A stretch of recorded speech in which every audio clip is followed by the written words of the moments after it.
നമസ്കാരം. നിത്യജ്യോതിഷത്തിലേക്ക് എല്ലാ മാന്യ പ്രേക്ഷകർക്കും സ്വാഗതം.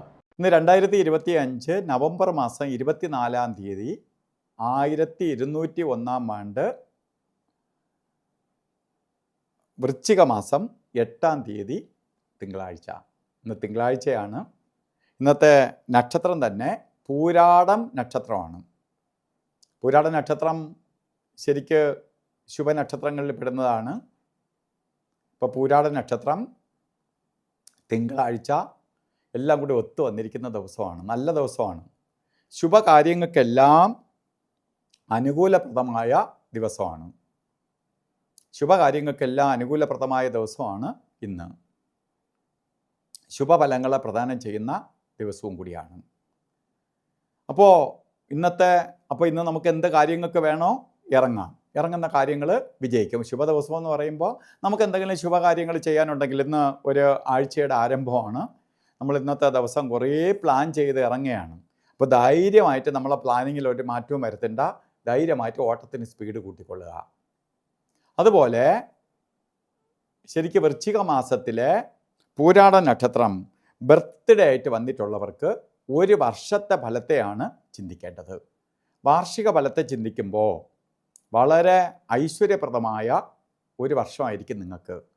പ്രധാനമായിട്ട് വീട് വയ്ക്കാനോ വീട് വാങ്ങാനോ ആഗ്രഹിക്കുന്നവർ, കുറേ കാലമായിട്ട് ഇങ്ങനെ ശ്രമിച്ച് നടക്കാതിരിക്കുന്നവരാണെങ്കിൽ നിങ്ങൾ ധൈര്യമായിട്ട് ഇറങ്ങുക.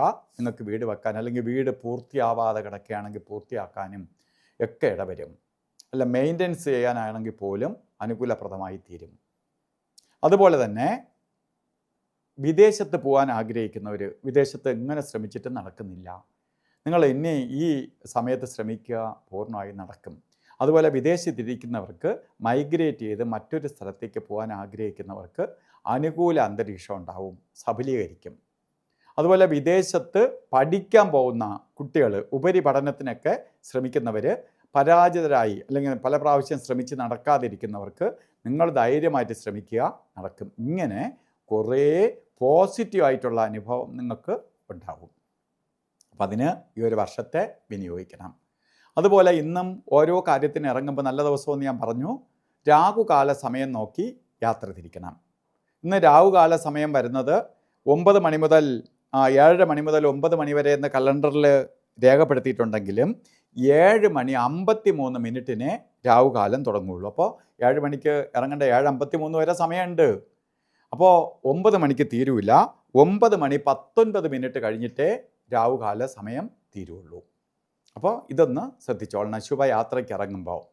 അതുപോലെ ഒരു കാര്യത്തിനും കൊള്ളാത്ത 2 സമയങ്ങളാണ് ഗുളിക കാല സമയവും യമകണ്ഠ കാല സമയവും. അതിൽ ഗുളിക കാല സമയം വരുന്നത് രാവിലെ അന്ന് ഉച്ചയ്ക്ക് 1:37 തൊട്ട് 3:04 വരെയും. യമകണ്ഠ കാല സമയം വരുന്നത് 10:45 തൊട്ട് 12:11 വരെയും. ഈ സമയം ഒരു ശുഭകാര്യത്തിനും എടുക്കരുത്. ഇന്ന് മുഹൂർത്തമുള്ള ദിവസമാണ് എങ്കിൽ പോലും മുഹൂർത്തത്തിൽ രാജാവാണ് അഭിജിത്ത് മുഹൂർത്തം. അഭിജിത്ത് മുഹൂർത്ത സമയം വരുന്നത് 11:47 തൊട്ട് 12:35 വരെ, 48 നേരം. ഈ സമയം എല്ലാ ശുഭകാര്യങ്ങൾക്കും നമുക്കെടുക്കാം. അതുപോലെ ഇന്ന് ഓരോ കാര്യത്തിന് ഇറങ്ങുമ്പോഴും വസ്ത്രധാരണത്തിന് പ്രാധാന്യം കൊടുക്കണം. അപ്പോൾ വസ്ത്രധാരണത്തിന് പ്രാധാന്യം വെള്ള കളറോ അല്ലെങ്കിൽ പേളിൻ്റെ കളറിലോ ഉള്ള വസ്ത്രധാരണത്തിൽ ഉൾപ്പെടുത്തുന്നത് ഭാഗ്യദായകമായി തീരും. കാരണം ചന്ദ്രൻ്റെ പോസിറ്റീവ് എനർജി നമ്മളിലേക്ക് വരികയും നമുക്ക് കൂടുതൽ ശോഭിക്കാൻ സാധിക്കുകയും ചെയ്യും. അപ്പോൾ ഇന്നത്തെ ദിവസം എല്ലാവർക്കും ഐശ്വര്യപ്രദമായി തീരട്ടെ എന്ന് പ്രാർത്ഥിച്ചുകൊണ്ട് നിർത്തുന്നു. നന്ദി, നമസ്കാരം.